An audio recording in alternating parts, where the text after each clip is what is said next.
Assalamualaikum warahmatullahi wabarakatuh. Allahumma sholli ala sayyidina Muhammad wa ala ali sayyidina Muhammad. Oke guys, mari kita bahas saham. Ya, karena saham ini adalah instrumen salah satu instrumen investasi ya yang banyak dilirik oleh orang-orang menengah ya menengah atas lah ya. Ketika dia udah punya penghasilan, dia akan berpikir bahwa ini uang kelebihan gue buat apa nih. Nah, beberapa orang ada yang melirik saham. Nah, ternyata saham itu ada yang boleh ada yang maksudnya halal ya, ada yang halal dan ada yang haram. Nah, bagaimana memilah itu gitu kan, biar harta kita yang terbentuk adalah harta yang halal. Oke, langsung aja ya, kita simak. Oke, jenisnya ya nih, jadi emang ada dua ya, yang haram dan yang bisa halal. Nih yang haram nih yang saham istimewa ya, preferred stock. Ini hukumnya haram karena mengandung riba daim.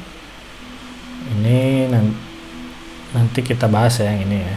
Nah, intinya yang bisa halal itu adalah saham yang biasa. Nah, dengan syarat ini juga. Oke, kita akan bahas ya syarat saham biasa yang halal. Mari kita masuk ya. Syarat yang pertama, jadi perusahaannya itu adalah perusahaan yang bergerak di bidang halal ya guys. Jadi ini sesuai keputusan Majma' Al-Fiqh Al-Islami Divisi Fiqh Oki dengan keputusan nomor 63 tahun 92 ya.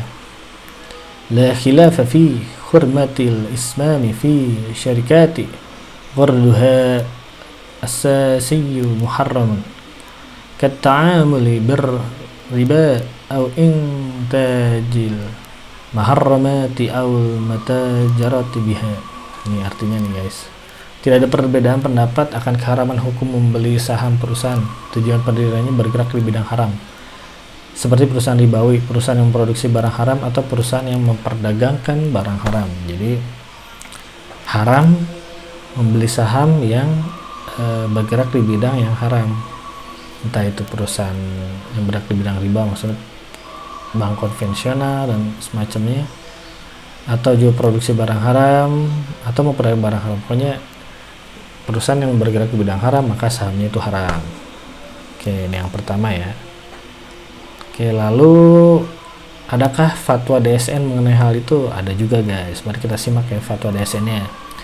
Nih, jadi Dewan Syariah Nasional merinci perusahaan yang haram dibeli sahamnya dalam fatwa nomor 20 DSN MUI 4 2001 tentang pedoman pelaksanaan investasi untuk reksadana syariah.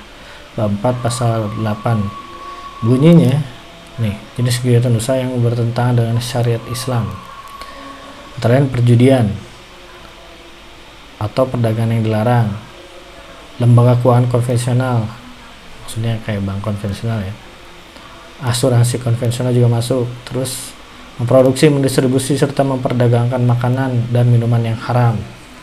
Lalu ada lagi usaha yang produksi, mendistribusi, dan atau menyediakan barang-barang ataupun jasa yang merusak moral dan bersifat mudarat. Ya, jadi ini pokoknya yang bergerak di bidang yang haram itu sahamnya haram. Oke, yang pertama. Lalu ada lagi syarat yang kedua agar saham itu disebut halal ya, yaitu sumber pembiayaannya itu halal. Jadi tidak ada ribanya guys. Nih sumbernya di Majma' Al-Fiqh Al-Islami Divisi Fiqh Oki dan keputusan nomor 63 tahun 92. Oke, langsung aja ya artinya nih. Haram hukumnya membeli saham perusahaan yang terkadang melakukan transaksi yang diharamkan seperti riba, sekalipun kegiatan usaha perusahaan tersebut bergerak di bidang yang halal. Jadi andai syarat yang pertama, perusahaannya halal ya, perusahaannya bergerak di bidang halal, misalnya produksi roti gitu ya. Namun jika misalnya sumber pembiayaannya itu ada pinjaman ke bank gitu kan, itu kan riba kan, ya itu otomatis saham yang dikeluarkan riba juga. Jadi dua syarat ini harus terpenuhi ya. Jadi yang pertama bergerak di bidang yang halal, kedua sumber pembiayaannya pun halal, baru saham yang dikeluarkannya adalah halal. Oke guys, jadi begitu kira-kira pemilihan saham yang halal. Jadi sebelum teman-teman milih suatu saham ya cek kedua hal itu, karena insya Allah jika teman-teman membeli saham yang halal, insya Allah hartanya itu akan berkah gitu ya. Jadi begitu guys. Ya contoh lain lah, misalnya saham minuman keras itu bagaimana ya. Minuman keras kan jelas ya hammer ya, itu kan haram. Jadi itu melanggar syarat yang pertama ya kan, bergerak di bidang yang halal tidak terpenuhi, maka membeli saham bir itu haram. Ya maksudnya gitulah. Lalu apa lagi ya pokoknya gitu ya. Semoga cukup bisa dipahami. Assalamualaikum warahmatullahi wabarakatuh.